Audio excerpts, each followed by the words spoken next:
everybody. Welcome to the next episode of Taekwondo Today. We're joined by a very special guest this morning, two famous students within the university Taekwondo world, Mr. Mark Bennett. Hello, Mark. Hello, how are we all doing? And Mr. Sam Tudor. How are you, Sam? Hello. Hello, all. Good, excellent. So the reason we got these two guys on this year, this episode, basically, I don't know if you know, but every year we have ranked fighter lists that go out against all the university students that compete in the leagues and any kind of events that we put on through BUTL. And these two kind of are top two of the last 2 years, with Mark being ranked number one last year in the 2019 year, and Sam being ranked the number one in 2020. So I thought it'd be great to try a three-way episode with two of them, because it wouldn't be fair to have one without the other. Yeah, how are you guys? How are you doing? How's life treating you this very strange time that we're all in? Go on, Sam. Well, graduating during a global pandemic, I don't think I'd say that or expected to say that ever in my life, but here we go. Like, done, finished. Now I can stay in the house and fight and just chill, try and work out what else I've got to do in the meantime. But yeah, it's been a challenge to sort of right, what's the next step? And being at home, it's a lot of calls, a lot of video chats, and doing a lot of telecoms at this point, trying to work out where my direction is in regards to Taekwondo going forward. What about you, Mark? Yeah, well, I'm sort of in the same boat, just graduated. Got to say thank you so much for the safety net, Manchester Metropolitan University. That was very helpful. But yeah, I think the same as everyone, just been ticking on over the last few months, and finally we're getting towards the end of it. And things are starting to return back to normal. You know, we're getting to see our friends again. So hopefully it's not going to be too strange over the next few months. Yeah. What about you, Ross? How have you been? I didn't actually get to ask you before. Yeah, good. It's been a weird time, really, because similar to yourselves, as in, I obviously didn't graduate, so I was working, but I was in the middle of a job which was coming to an end after a few months anyway, but happened during the pandemic. So our last few months were kind of very strange, because we had loads of things planned for students, such as award ceremonies, final goodbyes, celebrations and things. But with that, we couldn't really do it all at home. So we all had to kind of just change drastically what we did and stuff. So it was a really weird way of kind of doing the job, but also finishing. And the one really good thing, I suppose, because I could go through a list of all the things that have annoyed me that have been cancelled or postponed, or it seems like, that I can't think of one thing that's actually happened over the last few months. But things like this is great that it's come out of this, because I'd never had a chance to do these kind of podcasts or get involved in anything that we kind of always wished we could do, but we never had the time for. So in a really, kind of silver lining, it's been great that we've been able to do these things, and these have been born from it. So I kind of think of a half full glass, really, because I think everything that we have missed out on and stuff like that will hopefully happen in the future. I don't know what you guys' graduation ceremony situation's like. I do know, obviously, with Manchester Met, that they are doing them later in the year and stuff, which is great. But hopefully all the things that were stopped won't be stopped permanently. So it's been weird, but it's actually been quite productive. I don't know how I'm going to get used to doing anything, because I'm so used to being at home working and doing things. But I suppose it'd be interesting. I think like you mentioned just then, Mark, things getting back to normal has been really, really kind of coming to a fruition now, because I've just noticed online that so many Taekwondo schools and clubs are starting to finally go back to training this past weekend, and with any social distancing rules in place. But I think we've talked about this before on the podcast, that Taekwondo was born for social distancing. You can train easily with the social distancing rules, and it just means that you restrict some of this stuff, obviously. But it's nice to see all that. So I think we are definitely getting closer to going back to things. So quite excited about all the things that we missed as well, because obviously we've got loads of things to look forward to, and hopefully we'll appreciate everything a lot more. But yeah, so I've been for sure. We've actually started training outside up at a boxing gym. They've got like a big field, so that's been really, really funny. It's like everyone trying not to slip on their dough box and get grass stains. It's been really brilliant. Oh, fantastic. It's good to get back into it though, because I think all my joints and every single muscle in my body completely seized up over lockdown. Because you try and train, but you know, when you're at home, it's quite difficult to even find the motivation, let alone like the actual time and all the stuff like that. Absolutely. I think with the Zoom sessions that I've seen so many people do, and we've utilized them, and, you know, they are great in the fact that they keep people involved in it and keep things going. But it's so hard to teach and instruct from Zoom because you can't really help people because you can't see where they are. They've got too many people on the screen. And you can only cater a session based on what you, like you say, people have got the space of their rooms and things. And it's great that now people are doing it outside. But also, I think we miss that interaction of actually training with somebody, because if you think of your sessions, even if you're not training with a partner in that key part of your sessions, you're always training together. You know, you're always with a group of students, which you guys from your university clubs, you know so well that it is such a team thing and a group session and stuff. So I think it's been really missed, that sort of thing. And I think a lot of people have been questioning, like, you know, will there be a big intake of students, or will there be a small intake of students getting involved in martial arts? But I think people have been so bored that they'll try and find something new to do. So I'm hoping that we'll see a lot more people get involved in Taekwondo, really. Which Sure. would be nice. How's your training been going, Sam, then, through lockdown? Have you been doing much? So I've been pulling a bit of a shoestring out of my garage. I've got one heavy bag and I've got some building clamps put to the rafters of the garage, doing some nice combination of running, doing that, kicking a heavy bag, and that's ticking me over. But I have missed sparring. I have missed training. I'm normal. I'm happy when I'm doing my sparring and my training, and I have not been able to do it, and that's been very, very frustrating. That's for sure. Yeah, I think one thing that I'm going to kind of, I suppose this is a bit of a weird way of looking at it though, but the people that train in the year 2020, I think will be some of the best practitioners and competitors of the future, because you're all training in like the most ridiculous conditions, which I love an underdog story. And it's kind of like the Rocky story, you know, like Rocky runs up mountains and punches meat because he hasn't got the right equipment, he hasn't got any money, or he hasn't got anywhere to go. So it's just that kind of good story that the people that are actually making the effort to train with what they've got, like you say, you've literally got hardly anything to use, but you're making use of it. And I do feel that will only benefit people in the best way, because they really appreciate training, but also they're pushed harder, because if you're using unnatural objects or things that you can't usually use to make use of training, it's just going to always be something that the typical trainer, if you think of Rocky IV with the Russian who has all the amazing machinery and all the money in the world and all that, and robotics and stuff, and then you just got, you know, someone who's chopping wood and punching fish or whatever he does, and you know, it's a nice way of looking at it. So I think the stuff that you guys have been doing probably during the lockdowns will only make you better and better in the long run. I think definitely. I think it's quite interesting, the leveling factor that this is having as well, because everyone, to some extent, has had exactly the same thing across the entire world. So especially when we're talking about the BUTL and competing internationally, this is not just us, this is not just the UK, this is a worldwide leveling event that has really cemented who is going to outperform who, and who is going to progress, because, well, so much for getting a head start. Everyone's in the same boat here.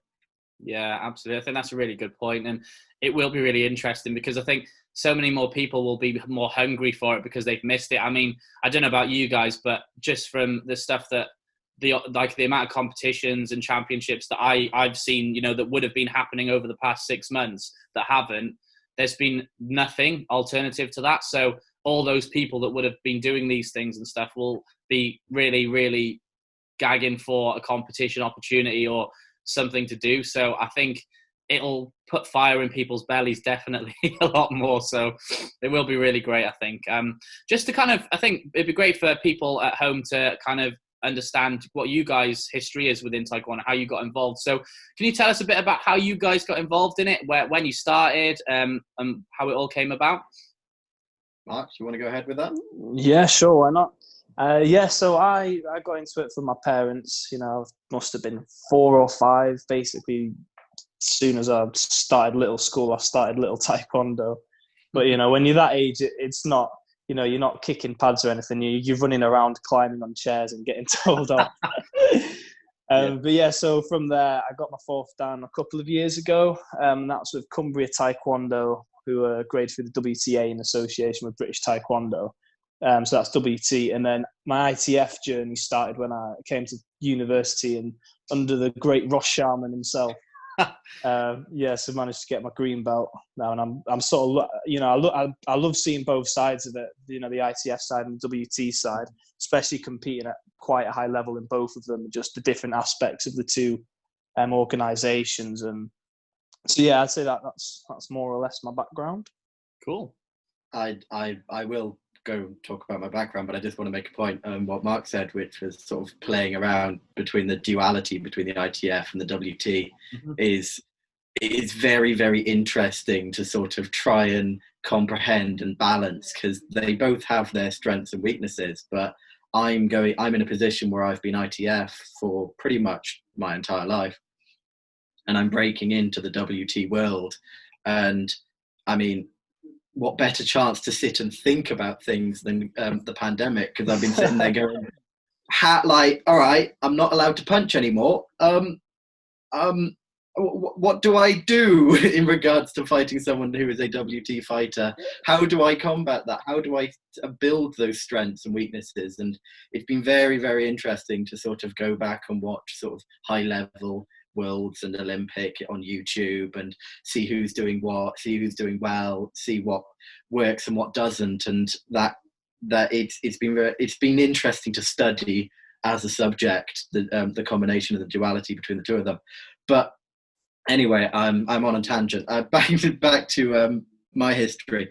I did WT when I was very, very young. I started with my father. My father wanted to get back into it. He did Taekwondo in uni, same as my mother. They did it for a little bit. I never knew that. That's cool. So both my parents are blue belts. I'm out of Wolverhampton Polytechnic Uni. Yes. And I think one thing that really did resonate me, especially when I was a 16 and 17-year-old, was they were training all the bouncers in their local area in Wolverhampton. So what better way as a student to go on a really good night out, but to know all of the bouncers that are that was tactical, wasn't it? They didn't care about Taekwondo. They just wanted to get in with the bouncers in the pubs. I mean, so especially at a young teenage age, I was like, that's a great idea. But I did start with WT. I had a little bit of fun there back in my local club when I was very, very young.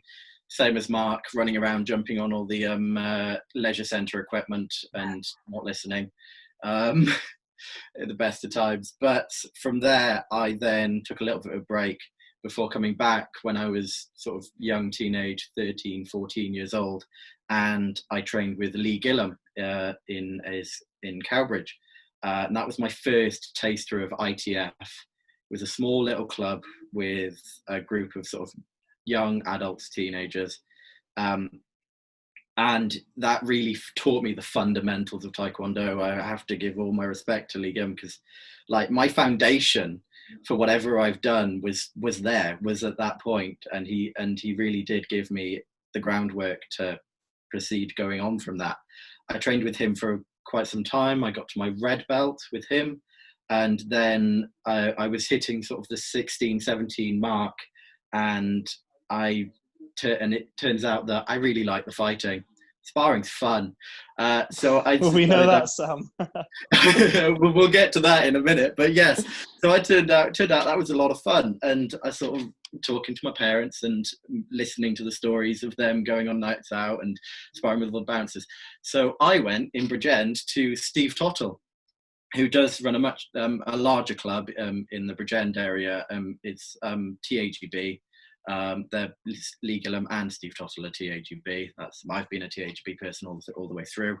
But yeah, it's like at that point I'm sparring with much bigger people, and I'm sparring with all the bouncers, and that taught me how to fight. That taught me how to spar. That was my all right. If you mess up here, it hurts because you've got ex-military, you've got ex-police, you've got some of the best fighters in Wales just sort of milling around on a weekly basis, and I'm a plucky little 16-year-old thinking, yeah, let's have a go, I'll have a crack at this.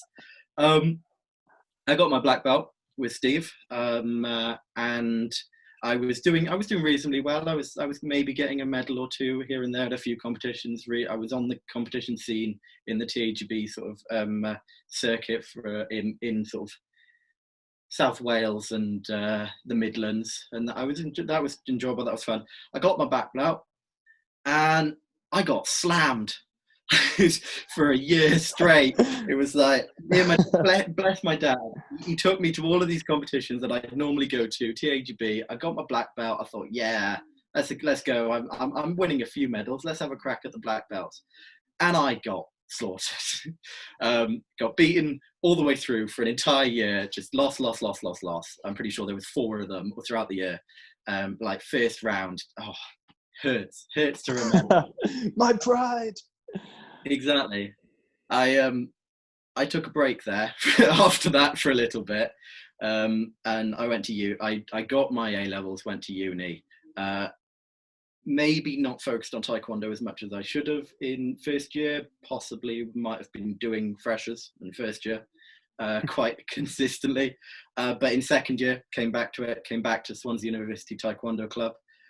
Which is very close to my heart at this point, because I trained as a first dan black belt with the club. I started sparring and competing with the BUTL and around the competitions, and then of course that led me on my journey through to squad training and competing internationally, and I guess the rest is history at that point, when we get to now, where, of course, I can say that at some point I was the best in Britain in the BUTL, which is, as Mark will attest, is probably quite a nice thing to say. Oh, for sure. What is that, 400-500 odd fighters in that? Exactly. Yeah, it's nice, yeah. It is not amazing. Not to mention, got on your CV somewhere. It's quite nice to just have it sitting at the bottom. Yeah, well, you'll be glad to know that, again, another great thing in lockdown has meant that I've actually been able to do all the admin stuff I should have done for years. So we've got a brand new website launching next Monday, which we've never had that before. We operated on good faith, emails, social media for the past 5 years, really, without a website, which is, when you look at it, crazy, but amazing how everyone has kind of really supported what we've done and the journey we've all been on. But I have ensured that website has a history page with basically every result that we've always had, from who's won nationals, what the ranking is of national, what the leagues are, for all the different. Oh wow, leagues, that's amazing. And also the top ranked fighters, so the top 20 every year. So luckily, even though it was, I can't believe I found this and I've still got it in prime position, because everything was done on pen and paper, and the top 20 ranked fighters was worked out on paper and all this. Wow. And I kept it all, and it was in enough of a readable state that I managed to get every single year for all 5 years. So we've got literally every single result, every single ranked number 1 to number 20 fighters from all the different universities. So you will have it on an official. If anyone ever questions your thing, but it is on there, which would be really great. And I think it's a nice way for us to celebrate everything, because everyone will have these memories and things. But I think it's important for the next generations to also know the history and understand what happened in the previous years, because without everyone who's been part of these things before, there wouldn't have been a future, because it wouldn't have been something that continued and things. So yeah, so you will have some more actual written documentation online, and not just you go around. A picture of some pen and paper that anyone could have done. I couldn't believe it when I found it. I was like, this is just like something was shining on me that day, because for 5 years, how the hell that piece of paper from 2015 is still in existence, and no matter how I've moved house or we've gone, or the events it's gone to, because it got taken in the first year, for example, that same piece of paper was taken to every event, written on, and it's like it. That first year it was in Manchester, Leicester, Swansea, and where was the last one? There was four locations in the first ever league year. So that piece of paper has been through a massive journey. And even like I say, the last few years, it's even been a bit better because obviously we've incorporated technology, which we've been able to record them on Excel things and keep it like saved and that. But those first few years, I was terrified that we wouldn't have any, we'd have to try and remember, which would be impossible now. I mean, the amount of students that have come through the doors to the event, you just couldn't work it out. So it was really nice. Yeah, one coffee spill away from disaster there. Oh, yeah, I mean, there was one point where I was like, thank God I know who that person is because I can't read my handwriting. But so Mark Bennett. Yeah. I think following on that, it follows nicely on to ask you guys, because you're both, for those that don't know, you're both very, very high achieving competitors, athletes. Obviously, you're both very high grades within Taekwondo as well, so you've had a lot of experience. What would you say is your biggest achievement each? Go on, Sam. So I would say there's a lot that's happened while I've been doing Taekwondo in uni, and it will be hard to rank it all. I'd say that there's probably a top three, which includes being the captain of the Swansea University Taekwondo Club, I believe in the 2019 era, when I've done a business management degree, so it was a nice practice to sort of try out a few of the things I've been learning, but also the opportunity to sort of teach the club and build that community and build those friends, and then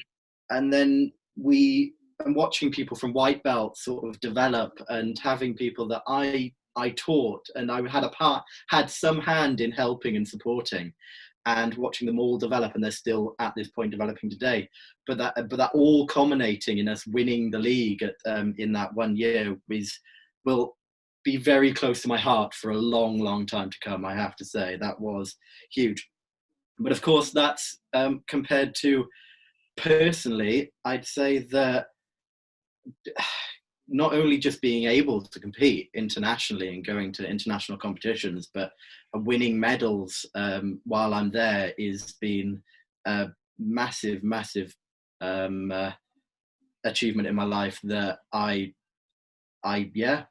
still striving to beat it, but it is something that I will have for the rest of my life.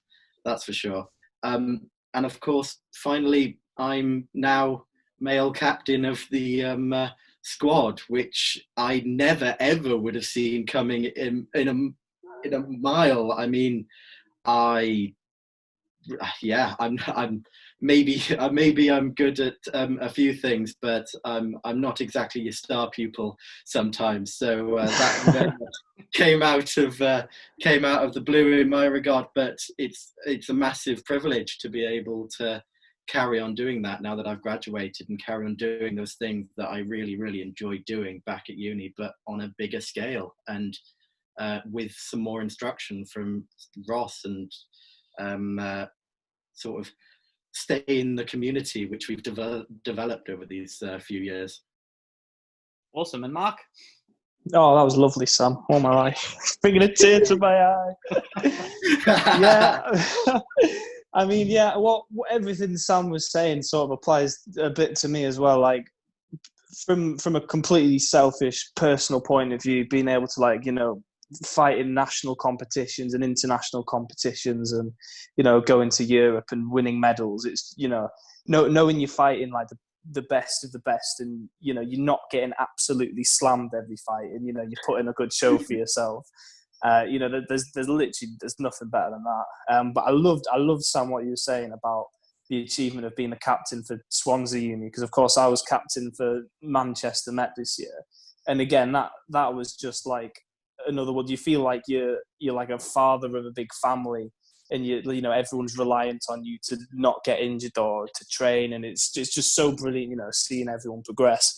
But I have to remember the last competition in Loughborough, where I proper thought I'd put my foot in it, where I think it was the Titan Games, where you have like 4 or 5 people from your team fight 4 or 5 people from your uni, their uni, and you're meant to match them up equally.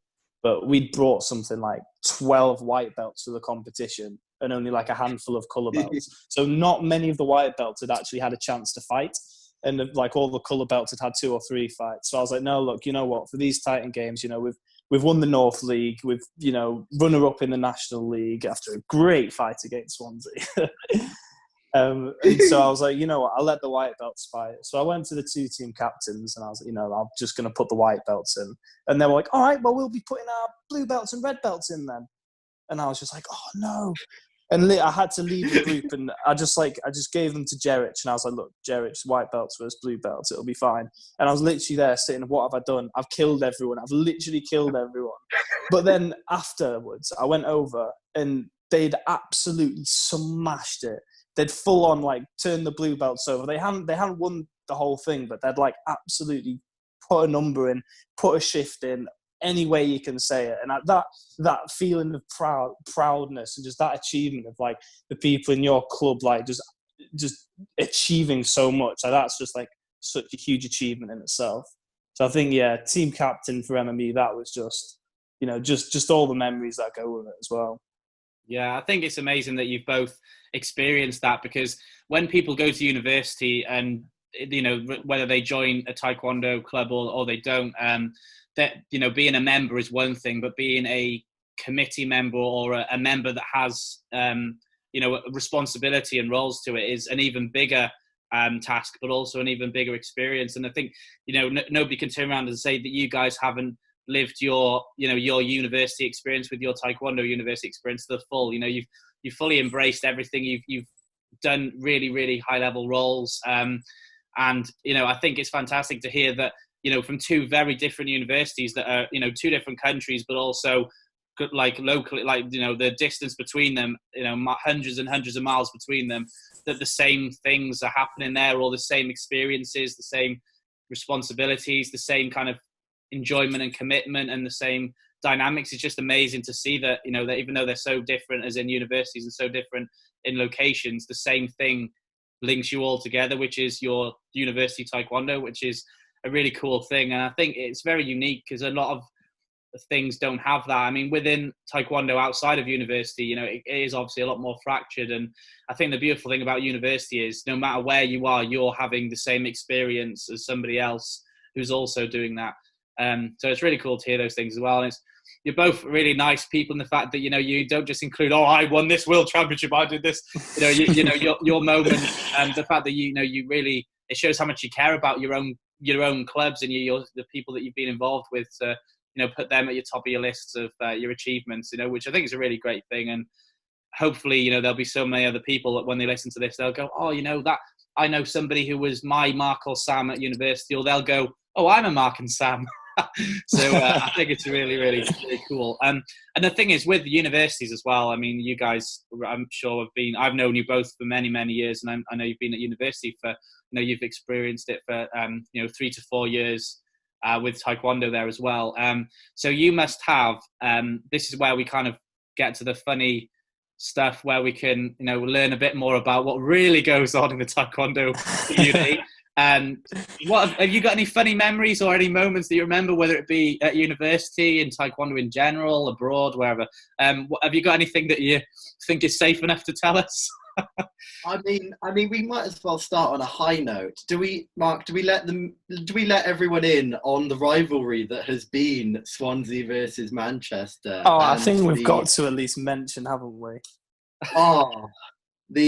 So from my side of all of this was ickle little Swansea in the back of nowhere with in our little pavilion, and with our black belts teaching our little white belts, and brings a tear to my heart.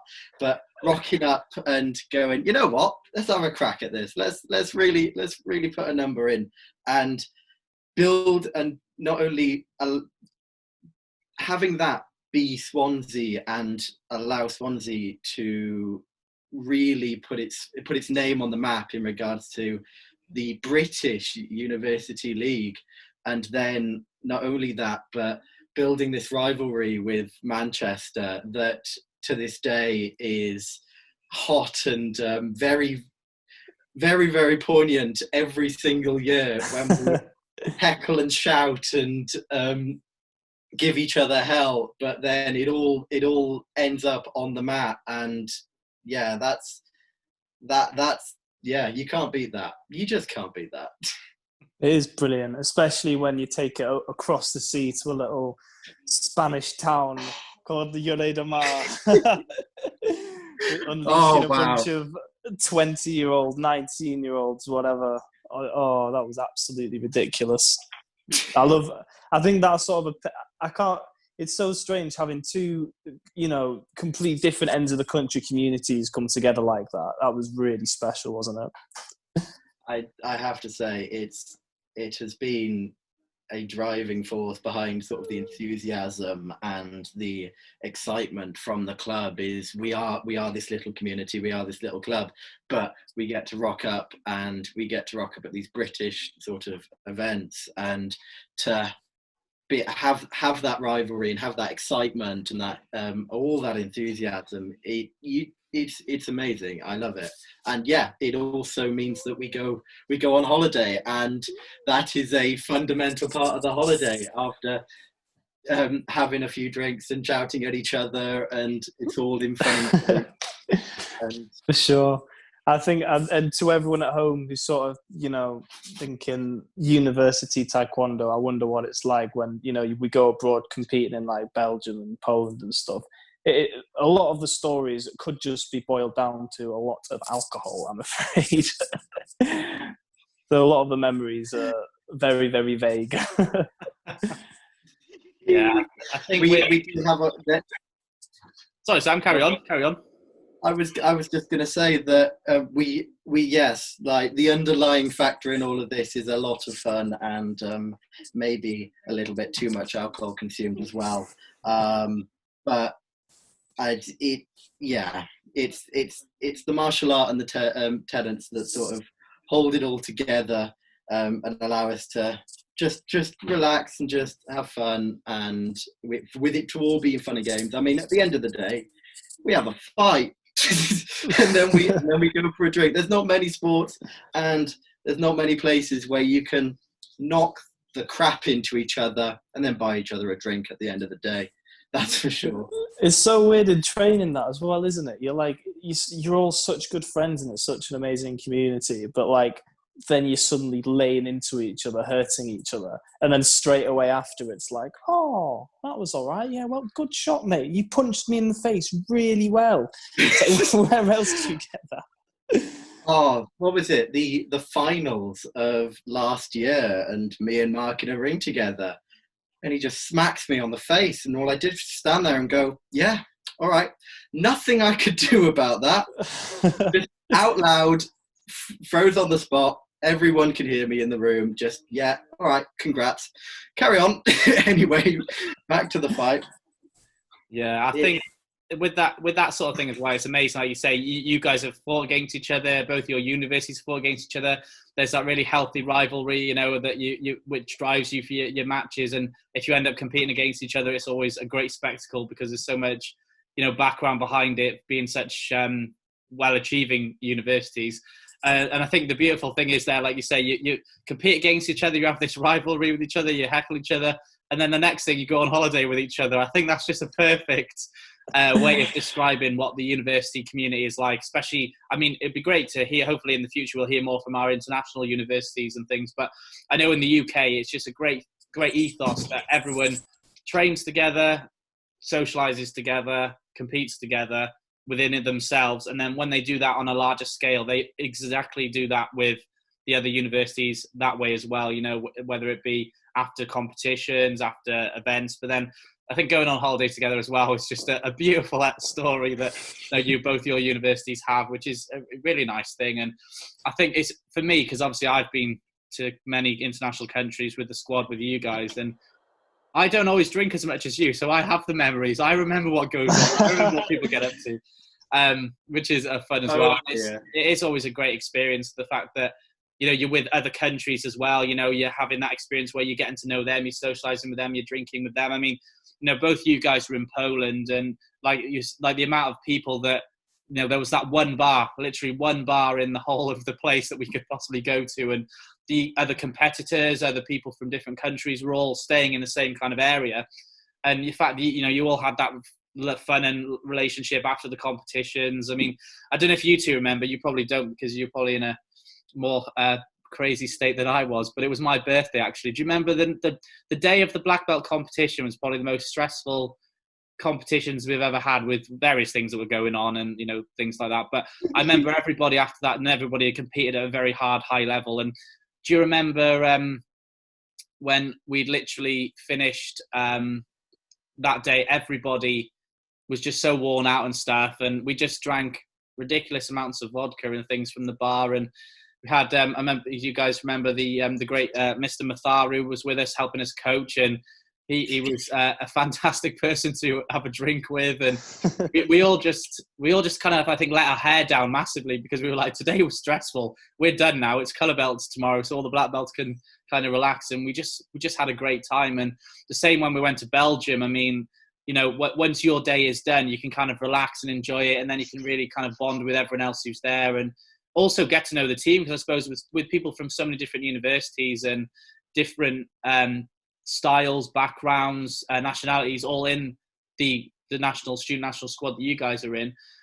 It's great to actually get to know them, because you don't see each other that often. I mean, with you guys, you only really see each other at competitions or a squad training that obviously they don't happen every month or every year, every week and things. So it is nice to kind of have that bonding and getting to kind of reconnect with each other after a hard day's graft and a hard day's work, really. It is strange. You say I've probably only actually met a lot of people in the squad 6 or 7 times, which in normal life you'd still be acquaintances. Yeah. But since the experiences are so indeed so depth and so it's just a bit insane. It just feels like you've known each other forever. And then when you do see each other at competitions, like me and Sam fighting in the other league, we just went and hugged each other, even though that was actually just before COVID happened. So maybe we shouldn't have been doing that. But, it was just brilliant. It's like my oldest friend, and it's in actual fact, I've only known you 2 years, and we punch each other in the face every time we see each other. We've actually had a fight every time we've met. Literally. And not many people can say that. Yeah, I have to say, yeah, at another competition, and we just bump into each other. It's a university competition, and everyone's being very serious, and everyone the tensions are high and stressful, and then it just turns out, yeah, me and Marco, I guess we're gonna fight now. And then at the end, we're just hugging, cheering, lifting each other up, giving high fives, and the rest of the room's a bit like, oh. Don't they hate each other? What? Hang on, I was like, where do these guys come from? We're having a laugh giggle in the middle of a national competition, and everyone's stressed and there and all psyched up and all ready to go. This all matters, and yeah, and then you immediately stop and just walk off, and then we can just chill again. It's lush. I mean, if I was going to start talking about stories and going back in regards to the club, I mean, apart from all of the alcohol, I think the varsity for me has been absolutely incredible. Every year that I've gotten a chance to be at it and compete in it, and I was the captain at one point, so I had to help in organising it. I think it was hosted by the other by Cardiff on that day, but everyone's there, and not only have you got your club, it's not just your club, it's your entire uni all there. And when you're standing there about to compete for your uni, and you just know acquaintances, course mates, people you've never met before, your best friends and your club all cheering for you, raising the entire roof, and you can't hear anything but that. I can't describe that. That is absolutely incredible. That's a feeling that you will not get anywhere else. Sure. I had a similar experience to that. but quite in a different respect. It was in Belgium, actually, where I'm quite infamous for forgetting my dobok. And and I'd forgotten my dobok. I'd just left it in the hotel room. No, the one thing you need to remember, I think I put it on the back of the door or something. And so, Scott, I got to borrow Scottish Jack. Shout out Scottish Jack. I got to borrow his dobok, which had a massive Scottish flag on the back of it. And at Belgium, Scotland had brought a massive team. Like, I think we were the biggest and they were the second biggest. And so all day people were just coming up to me, Scotland! And I was like, "Hey!" And so I think fighting for Scotland when you've got all of like BUTL and all of Scotland going, "Come on!" that was definitely brilliant. Wow. That it's absolutely incredible. At the start, like, people were coming up to me, no, sorry, I'm not actually Scottish, I'm actually with BUTL, and this is just someone else's dolo. But by the end, whenever someone was like, "Come on, let's go, like!" Yeah, I think that's the nice thing as well with when you go, international competitions or like say at your own home ones and varsities and things, like there's always that great respective community that, people do cheer each other on, people do celebrate, they really do get behind you, and even if they don't know you, they find a reason to be supportive and stuff, and it's something that I suppose a lot of other sports can learn from, really. I mean, the way that things go with fans and things. But I love the fact that when you're at an international competition, you'll get people coming up to you, from different countries or even from their, the rival country teams and things. And they always congratulate and say, that you did really well, or wow, that was great, and things like that, and cheer you on, which is a really nice thing to experience. And I suppose having it at both a local level and an international level is really cool as well. And like you say, some of those things like forgetting, the amount of times I could say as a coach, I have been panicking when someone's come, I haven't got my gear, I haven't got my thing. At the World Championships in Holland in 2017, I give a shout out to Jerich because we all love Jerich, part of the team. But my first big stress, he turns up, he's called to the ring to spar. And he just turns around and goes, I haven't got my sparring gear, I don't know where my sparring gear is. And you just, and at that that level of competition, if you're not on the ring, you're called twice, and then it's time to sit down again. It's too late. And we had about 3 or 4 of us running around the venue trying to either find his or find somebody that needed it. And I was always like, oh my god, like everyone's forgetting things. And then I once forgot something at the World Championships that could have been a huge problem. And this is, I apologise deeply to all the students that I coached that day for telling this story now, because if they'd known what happened, they probably wouldn't be happy. Basically, one of the rules was to have as a coach, you always need a towel and water for your competitors, which goes without saying. That's a great rule. You should always have that. It's for health and safety, and also for, just to make sure that they've got some support there if they need it, if you're getting too sweaty or if your equipment's too wet and you need wiping. There's many reasons why you need these towels, of course. And me just probably, I think, having too much to think about or just not thinking about the basic stuff. The one day I forgot a towel. And, you can't coach without a towel. That's the rules, and you've got to abide by those rules. So if you don't have one, your competitor effectively could be disqualified based on, you being an incompetent coach. And I was panicking. And I was running around asking anyone if they had a spare towel I could just borrow so somebody could use it, which, nobody did, because everyone was like holding on to their towels for dear life, that they needed them as well.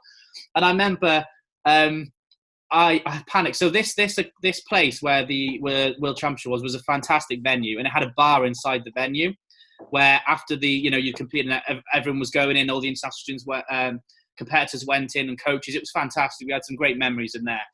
And they were open all day, really. And obviously, because it's a bar, they have like flannels and towels and things, so they wipe the bar down and whatnot, and kitchen cloths, which is terrible to think of it. But I asked them, I said, have you got like a cloth? I can just borrow a cloth or something. No way. Not even thinking, because I was panicking that I think it was poor Sam Cap that would have been disqualified or someone. And I was like, I can't do this to Sam. I can't just get him disqualified because I haven't got my towel. So I got this cloth, and it was quite long, so it looked like a towel, but it was stained and dirty. Like, it clearly they'd washed the surfaces with it a lot that day, or it was horrible. Oh, if you put that on somebody's face, God knows what would have happened. But I had to have something physically. And I remember I ran past, because on my way to the bar, panicking, I asked two masters that I know fairly well, Master Richard Ocello and Master Gary Bradshaw were there. And I said to them, have they got a towel, Rich? And they said, oh, no, we don't. And then that's why I ran to the bar. And as I ran back, I ran into them again with this thing. And they went, what the hell is that? I was like, oh, this has got to use my towel. And they just looked at me laughing. And they were like, are you really going to use that? Your poor competitor laughed at me. And I was like, ah! And then I went and sat down. And, I had my towel. And it was fine. And luckily, I didn't have to touch anyone with it because they didn't need it. But I was just like, oh, if someone asks for the towel, I'm going to have to do it. And you'd have to just slap it on their face and beery juice just running down. And the thing was, as well, obviously the towels have to be, usually they're used as if you need to forfeit or something, or kind of like, in boxing where you put the white towel in and things. So you also have a towel for that reason. And my towel was anything but white. So I was like, oh, if I've got to throw this in, I'm going to throw this horrible, dirty, beer-soaked ram into the middle. That's going to go all over the mats as well. Exactly. So just imagine the whole event. Splat. I think, but it was that awful thing where it was that or nothing. So we've all done it. Trust me, we've all forgotten things. I think I can trump that only by a little bit, because although it was a little bit of a smaller competition, everyone's forgotten kit and all that stuff. But it's not often that you don't have your competitor. So of course, you're at these competitions, maybe that you can be waiting a little bit because you get there in the morning and everyone's got to do their thing. So maybe if you're a certain belt, you've got to wait a little bit. And big shout out to Dimitri for this, because I will never ever ever forget this. But yeah, it's class is coming up, everybody's set, ready to go, and we've got Dimitri's gear, we've got his coach, we've got his towel, but we don't have Dimitri. He's decided to go off and go and get lunch at the exact moment where he's about to start competing. So I jumping straight in the car, driving down, because this I think the shop was a bit further down from the uni that we were at, so I am rushing with caution within the limits to this shop to try and find him, and I find him on the side of the road after going back and then back up and then back again, and I'm like, get in the car. He's like, what do you mean, half full of a sandwich in his face? And I'm like, get in the car now.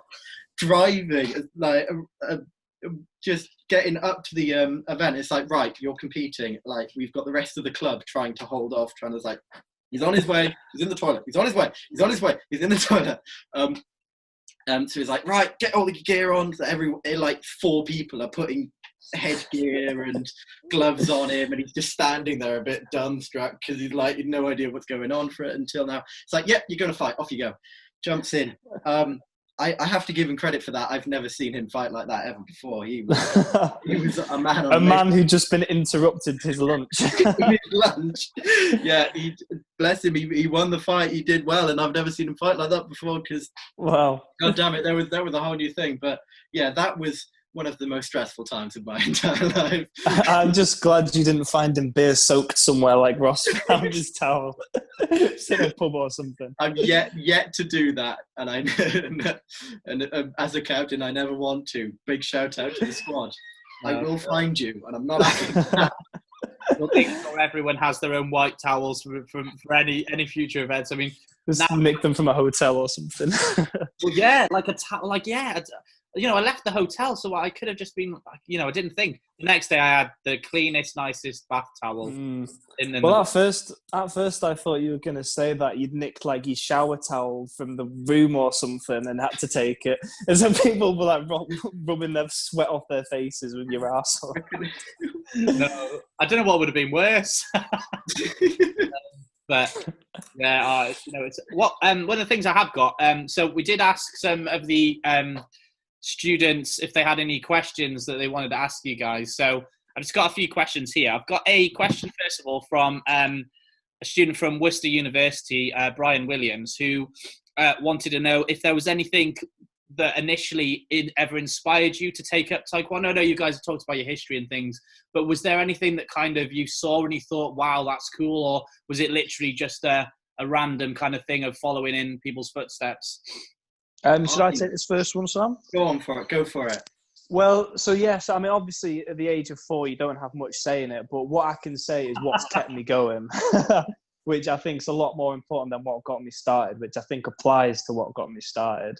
And just obviously everything we've been sort of covered in this video, but I think Taekwondo is one of the most brilliant things you can do. And like, I've tried, I do quite a bit of boxing, do a bit of kickboxing. I like started doing Brazilian Jiu-Jitsu, tried all these different things. I do loads of sports like surfing, kayaking, snowboarding, all this. I'd say Taekwondo is the only one that I constantly have done for years and years reliably, week in, week out, just because it's just brilliant. And so whenever you're asking what got me into Taekwondo, I'd say if I hadn't done Taekwondo, what would be getting me into Taekwondo is what's kept me going for it, which is just how incredible it is. Yeah, awesome. Sam? I would say that, of course, he's like young kid. You get a bit of encouragement from your parents. That tends to happen. So I will focus on what's kept me going for all these years. And I mean, this is a testament to a lot of martial arts, of course. But of course, this is personal to me because by this time I was in this sort of frame of mind. That's what I was good at. That's what I wanted to strive to do.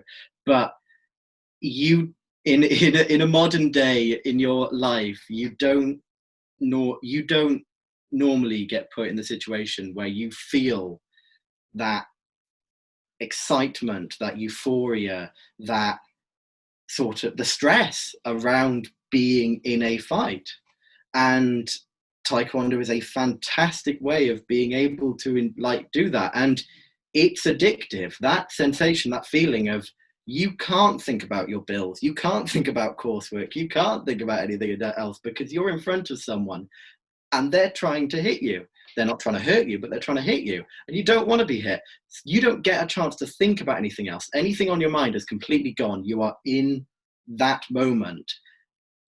And just being able to just be there and react and be in just focused solely. Every single bit of your brain power that you've got is focused solely on, I've got to beat this person.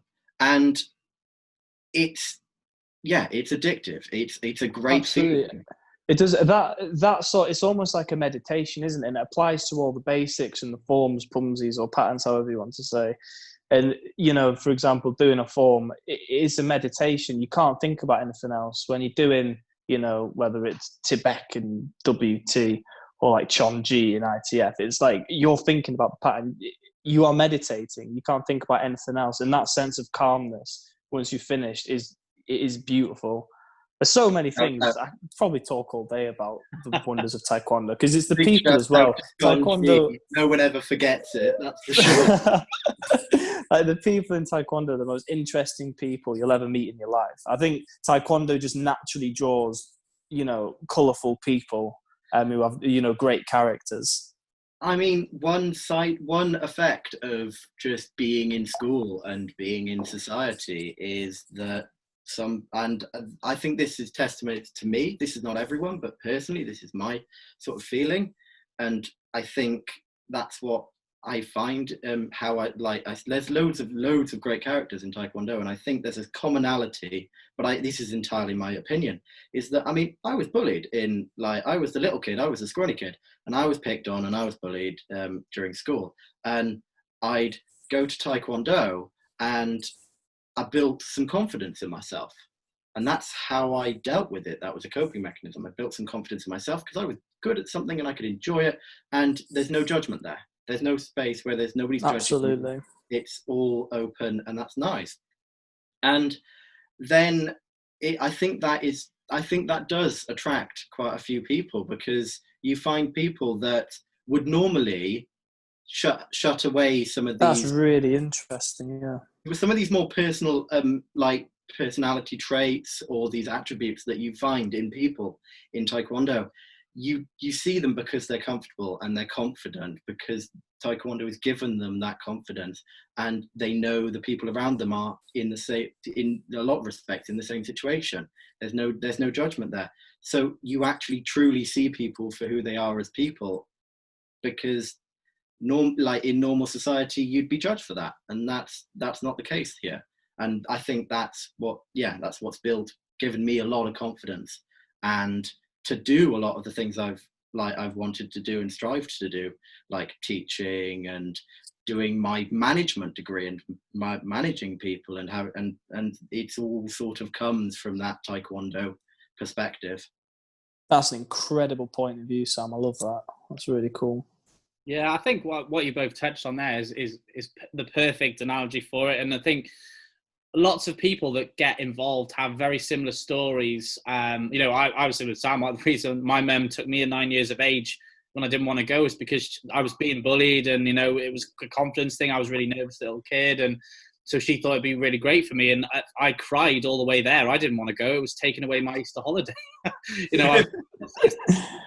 But best thing that she ever did, and I ever did. And I think so many other people will have these experiences too. And like you touched on, Mark, as well, by saying the personalities and the characters that it brings are just incredible. And I think being at university clubs as well, you've met so many people from so many different backgrounds, so many different nationalities, so many different kind of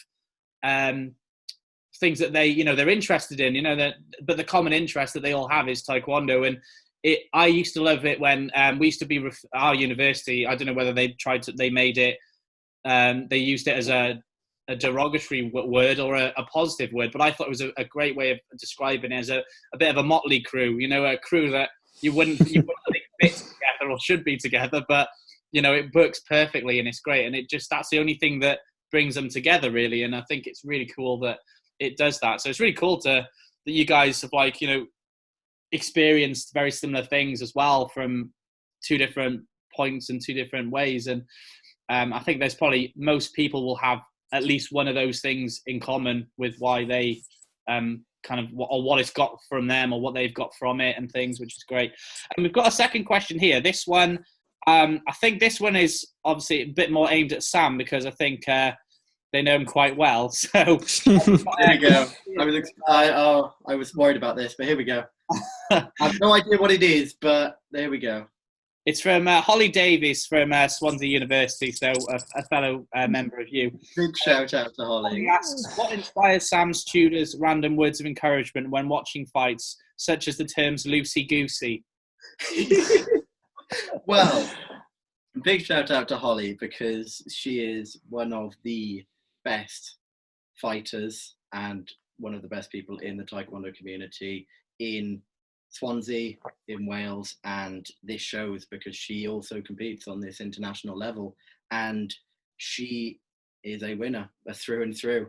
And I've learned a lot from her and tried to learn as much as I can, because I think I've still yet to understand a few of the things she does so goddamn well when it comes to teaching and sparring and kicking my ass. But anyway, in regards to you are in this community, you are in this club, and you are in this group, and as being the president and sort of trying to and doing some teaching and always trying to support your competitors, you're not allowed as a coach to say anything, because as the rules state, that would be regarded as that would be interfering, and we don't want that. We want it all to be fair. It's martial art. But on the sidelines, I always like to try and give a little bit of encourage,ment, specifically loosey-goosey. A little bit. Little bit of encouragement. I might be a bit loud, but anyway, so loosey-goosey, I believe I was referring to without telling their competitor or the competitor's coach or telling any other interested party in the room, for said fighter to maybe move around a little bit more and just enjoy the space. Just do a bit of dancing, loosey-goosey, just relax a little bit, enjoy, like you're doing well, you're winning, like you're scoring some points, but you're in this guy's face or girl's face, and maybe just enjoy, just move around. Like you're doing fine, loosey goosey. So yeah, I tried to come up with some exciting ways of exciting words of encouragement that maybe my friends and my fellow competitors can pick up and understand. Whereas possibly I'm a little bit competitive. Maybe the competition don't pick up on it as much. So I might be a little bit too specific with the way that I approach it sometimes when my own competitors look at me and go, what are you on about? So, yes, that's where that comes from. A little bit of over-competitiveness and a heck of a lot of enthusiasm. Yeah. And a bit of creativity. And a little bit of creativity. What was it? Dancing on ice, that's a fun one. People being too stuck. They're standing there. They're not jumping up and down maybe as much. They're not quite just in the flow. Just like you're on ice. Just. Are you writing these down, Ross? I am. You know what? These are wicked, yeah. I mean, yeah. Heads up, squad. You might want to be taking some notes because this is quality content, gold stuff. This is the Swansea University thing that I am going to be bringing, and you're going to have to know what I mean because otherwise, if you don't do it, I'm just going to shout it louder. I endeavour to be if you're in a fight, you can't hear anything. Like you can hear like generally noise and stuff like that, and I've always tried to be very unique in what I'm saying so that when you're in a fight and maybe you just need that added little bit of support, a little bit of encouragement, I do try to be at least the one and only voice, if you can hear anything at all, that you can recognise in the room. And that's a lot of where that comes from. Yeah, I think it's brilliant. And I think it's hilarious in the fact that I get your terms because I'm old. But a lot of the young people won't even know what loosey-goosey was. And for the fact that your students, or your teammates, you've got these code words, I think it's perfect because one thing that frustrates me massively as a coach, I don't know why it frustrates me because I use it to my advantage and it's great. But when coaches just say things like turning kick, side kick, punch, like that is the worst guidance in the world. And also the poor person who's doing that is then easily told by their opponent knows exactly what they're going to do. The other knows what they're going to do. So anyone with a bit of sense just gets out the way or does whatever. And having this kind of lingo, I guess it would be called, to connect with your competitor that again doesn't give you tactics away because let's be honest, it is tactical. No one's there just for you want to win, you want to do well, you're there to compete. So it is tactical, and it's great to hear that these kind of unorthodox ways, and let's be honest, they do work. So I think these phrases are great, and if anyone else out there has got any, please do let us know because I'd love to hear these. You don't have to reveal exactly what they mean if you don't want to, but terms that people will understand. And I'd say that on that note, like, to all instructors, I humbly respect you, and I know you know exactly what you're talking about. But as a competitor, I've tried the kick, I've tried the punch, I've tried the move. If something's going wrong, I might need a bit more. Yeah, I think some people think they're playing like an Xbox game sometime where like X is kick, B is block. X, B, they're not doing it, no. What's going on? Yeah, just like keep it simple. And yeah, the mark of a very good instructor is to be able to, I'd say, convey that and convey what they want to see, because they have got that experience, they have got that knowledge. And although you might be talking to even a white belt or a yellow belt, and it's nothing against your ability or your knowledge of what you want to see, but you've got to be able to communicate that. You've got to be able to convey that little bit of support and that guidance to whoever you're coaching or you're instructing, and they've got to understand that. And I'd say that it is hard to do. It is very hard to do, because you've got to think twice as fast as the person fighting to work out what's going on, and they're already going at 100 miles an hour. Yeah, Definitely. I think that's a great point. I've got a question here for you, Mark, as well.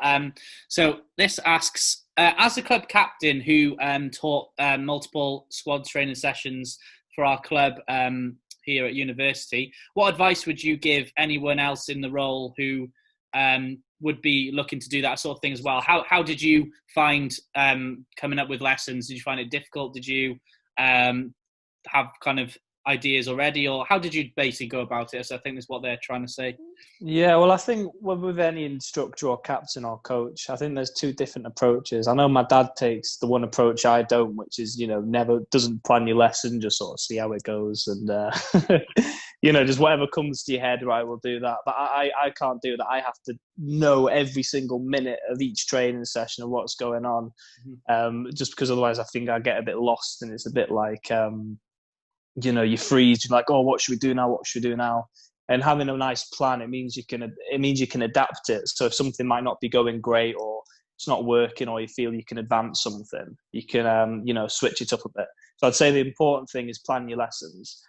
So I'd get split it into four or five sections and work on maybe agility and footwork in the first one, sparring practice in the second one, more technical stuff in the third. And just that sort of thing. So number one, I'd say plan the lessons. Just if that's what you need. If you can just do it off the bat and from the top of your head, and you can judge the room and see what people want to do, that's brilliant. But yeah, especially since mine was very specific to fighting. It's like, Ross, you'd be taking lessons through the week, which would cover everything else. And so I was just like pure focused on the sparring aspect of it, which was great, which meant I could do very specific lessons and, search the internet, search YouTube for, different drills and footwork things. So that was really helpful. And I'm sure, Sam, you probably have some insight into this as well. 2 points to make that I'd add to what you've said. Completely agree to all of that. If you can teach them to do a good side kick, you're a good instructor. And if you can teach them how to counter a good side kick, you're an even better instructor, and you're gonna do well, and so is your team. I might be speaking out of turn there, and I might be annoying people with that point, but from my experience of my fundamentals of Taekwondo, whether you're teaching a white belt or a black belt, they can always improve their sidekick, and it's always very handy to do. But I'd also say the after training, like catch up, the after training, let's all go for a drink. And that, if I was going to give any advice to any sort of like any captain or any instructor, at a university level specifically, I'd say that you are building a friendship group. That is what your club is. Your club is a community and a friendship group. And if people don't want to be there, they won't be there. And one of your jobs is to add that value on top of them coming and training and learning how to do Taekwondo, because they want to do that, but also they want to be with their friends. So allow that to happen. I'd say one of the biggest things that my previous instructor, Niraj, taught me before I took the mantle of one of the instructors in Swansea Uni Taekwondo Club, is that sort of just go for a drink, just go for a catch up, and you will find that naturally that friendship group builds around that, and it's so much easier to teach your friends or train with your friends, and your club will be bigger for it. Sure, and I think with that, you have to keep that in mind whilst you're actually conducting the sessions, and not to get too dictatorial or anything, and realize people are there because they enjoy it. They're not there to be absolutely worked to the bone. Don't get me wrong, work them to the bone sometimes. Yeah. But yeah, don't be a dick about it. I'd say that, to put it nicely. Yeah. I can't think of any other way of saying it. I mean, one thing that I did learn from my time was that, Swansea doesn't have a designated instructor. It has the black belts. If you've got something to teach, then teach it. We've got people like Imogen. Imogen is I believe now a green belt, but she was teaching black belts, white belts, and everyone in between because she knew how to do stretching. She was much better at stretching and had a lot more education in that because of her experience with ballet. And so it's, yeah, I'd say allowing people to work to their strengths. And you're not the dictator in the room. You do know some stuff, but play to the room. I'm talking as a university instructor specifically because For I don't sure. have experience elsewhere. But I would talk to my Holly. Holly was a much better competitor than me on multiple different levels. And although like we're both at international level and we're both competing and both winning, there were things that she did better than me. And being able to pinpoint that, acknowledge it, and allow her to teach that because you don't know it to the rest of the class at a university level is a fundamental that you will have to acknowledge, because they are paying to be there, but they're also paying to have fun. And there will be people in that room that know more than you. Yeah, absolutely. I think it's the perfect thing, isn't it? I suppose it's strange because I have a huge amount of experience within university taekwondo, and I have even more experience, weirdly, outside of university taekwondo. Because I mean, I've done, it's about 10 years now involved in university taekwondo, and then 11 before that. And they can be very different in the fact that, you know, like you say, people go to university and join the clubs for different reasons to what they would outside of university. You know, they join it for friendship, for socializing, for fun, because it looks exciting. They may have done it before, so they want to keep it going, and they may do it for fitness. There's so many different elements, and you have to cater to all those different needs and wants for it. Because the best thing about what I always say to people when they say, like, why would you advocate student taekwondo or university taekwondo, is because university clubs are the most open clubs you can get. They're open to everyone. You can't turn anyone away. There's no reason why someone can't train. University governance says that everyone is welcome at the club. Everyone can be a member of the club. Everyone should be part of the club, which I think is perfect. And the fact that you also meet people from so many different groups and organizations and styles, as well, is a great aspect of it. But yeah, like the fact that you say you get so much from it, and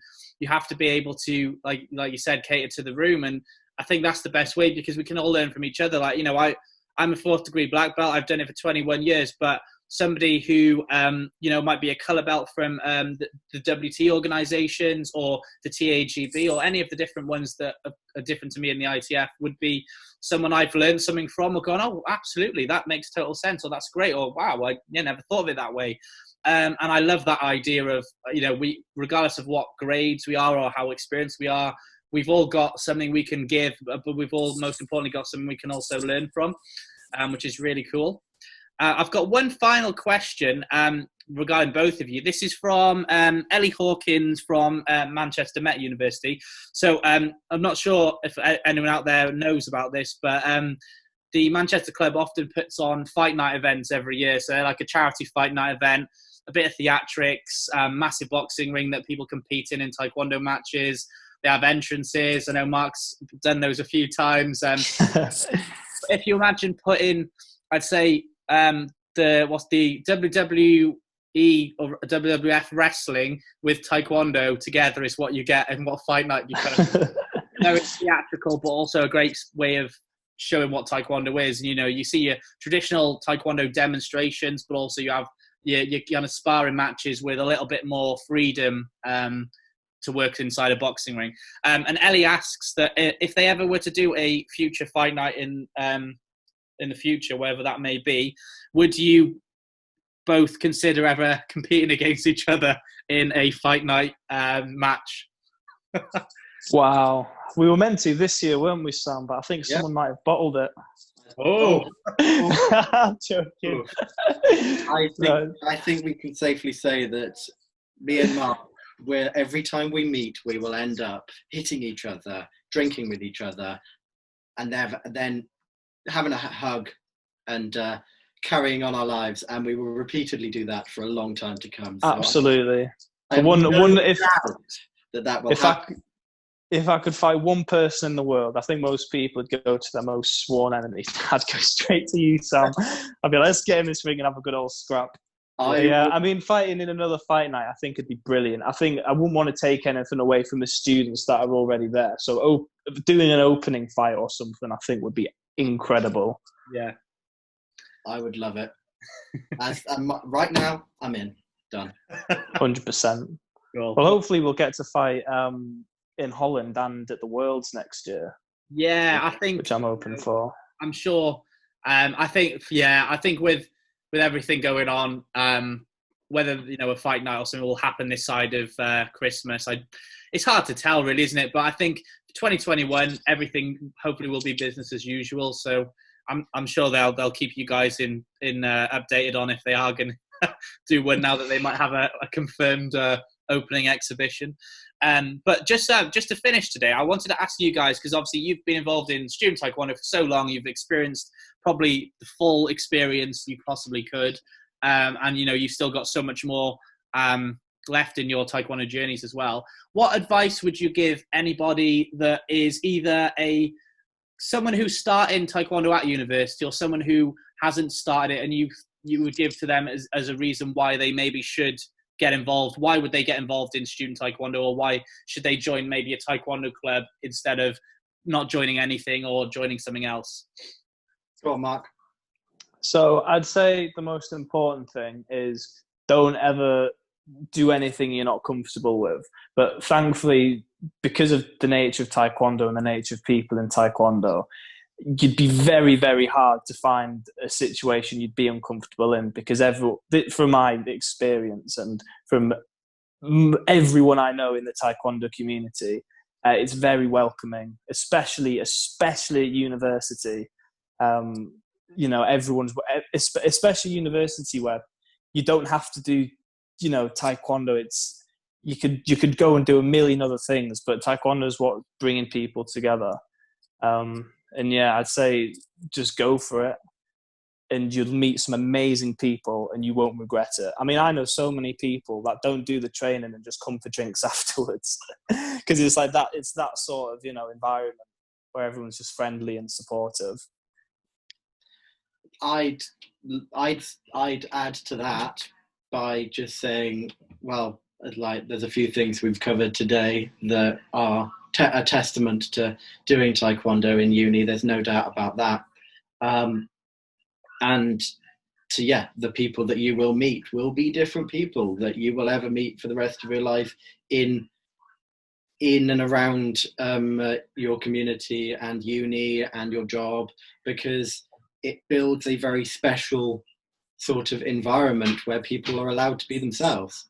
And that, I will attest to being an amazing, amazing opportunity, and I thoroughly enjoy every bit of that. I would say that to do taekwondo over other sports,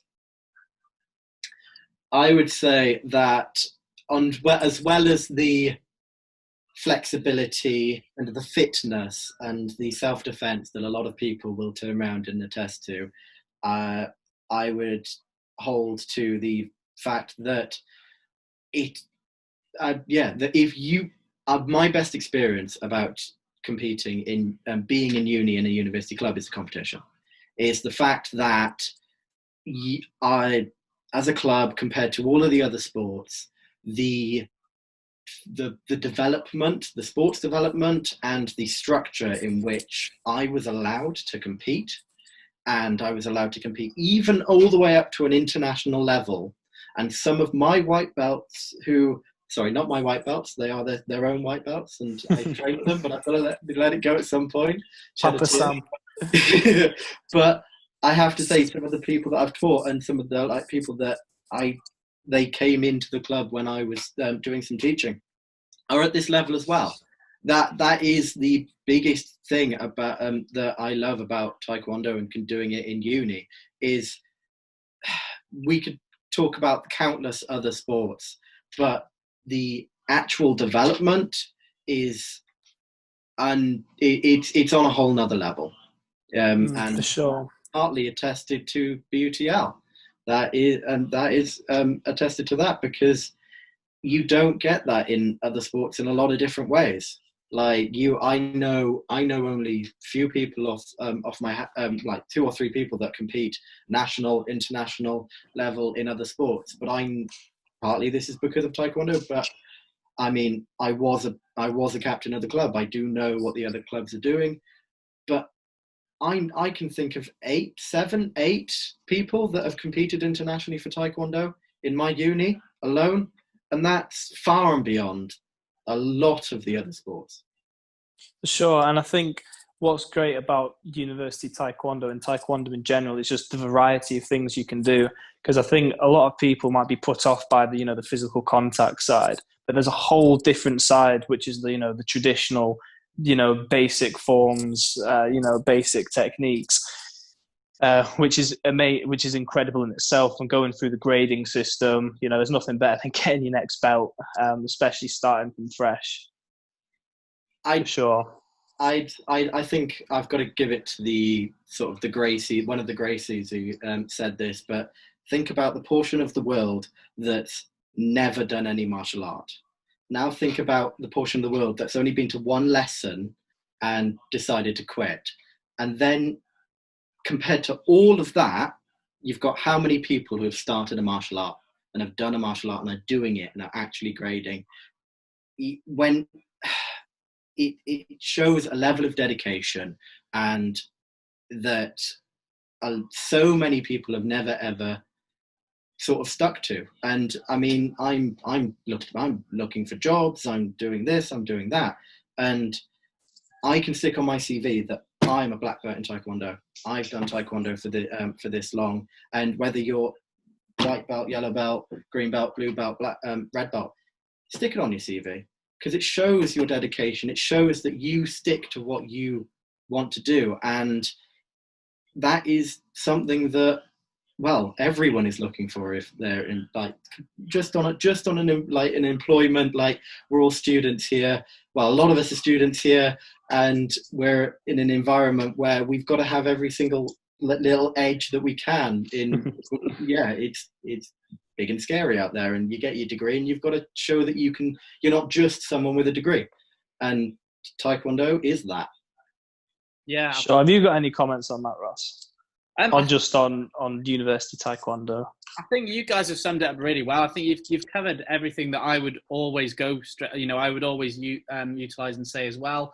The other thing I think I can add really is just that if somebody isn't really, looking to do anything specific, like with a lot of sports, you have to, or there's always the idea that you have to be naturally good at them. So if you want to go play rugby or something at university level, there's always this thought that you must be elite or you must be good at it. Or if you want to be in the swimming team, you've got to be really good at swimming and things like that. And I think with Taekwondo, it doesn't matter if you aren't very good at it or you are really good at it or you've never done it before.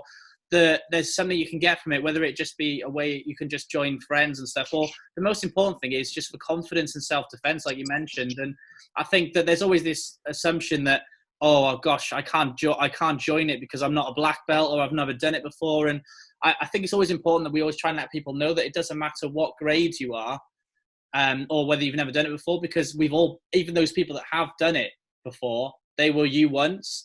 And it's great when people take the risk, and when you get people that join the university clubs where they're just, they are a white belt, they've never done it before, and they come and they say, hey, I'm looking to just get my fitness up, or I want a bit more confidence with, I'm a bit nervous about where I live, so I want a bit more self-defense confidence and things. And, they may grade once or twice every few years, or they may never grade at all. Who cares?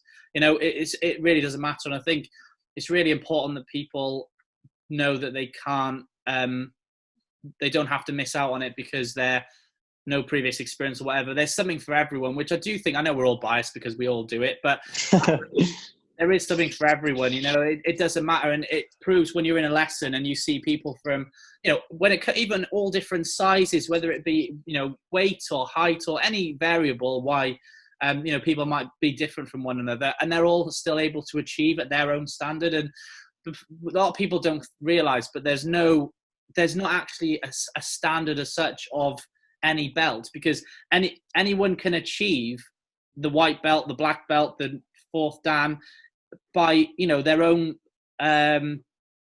situation, because you get people that, you know, it's like saying you can only be a black belt or a fourth degree black belt if you start when you're 10 years of age, not when you're 60. That's absolutely untrue, because the syllabus has to change based on the person. So if I was 60 and I was, you know, not my healthiest, I was old and, you know, I would never be able to stretch as much or touch my toes and things, that doesn't mean that I'm restricted and a white belt forever. You know, you grade and you pass through, and, you know, many instructors out there, I hope will agree with me on this, that the level of the belts is always attained to the level of the person can achieve or their potential. You know, you can't be, oh, you know, for example, a sport like football or rugby where it's like, oh, you need to be the best kicker in the world or the best, you know, defense player, and this is your job, this is it, you either do it or you don't, which is a lot more restricted there. Otherwise, we'd all be football players, or we'd all be getting paid 100 grand an hour or whatever it is. You know, so they're so different that you don't have to be this typecast version of an individual. And I think that's the best thing about it. And it just means that if you enjoy it, it's for you. You don't need to. Absolutely. The competitors who compete and do well, there's an element to how much time and effort they put in, of course, but also there's natural talent there as well. There's no doubt about that. Not everyone can be a gold medalist. It's impossible. But the same point is that, you know, if people aren't really, you know, worried about competing and stuff, there's still so much they can get from Taekwondo. And, you know, they can do that on any level and at any age. I mean, we've had members join who were mature students. We had a man who joined the university club when he was in his 60s, but he'd gone back to university. There's no way he could do the same as someone who's 18 who, you know, and have the same curriculum. He'd still do the same things, you know, the same syllabus, the same patterns, the same tolls, the same breaking techniques, or the same movements, the same things, of course. But for example, in Juche and ITF Taekwondo, you'd expect to do a split kick. In part of the pattern, it has a split kick in it. Yeah.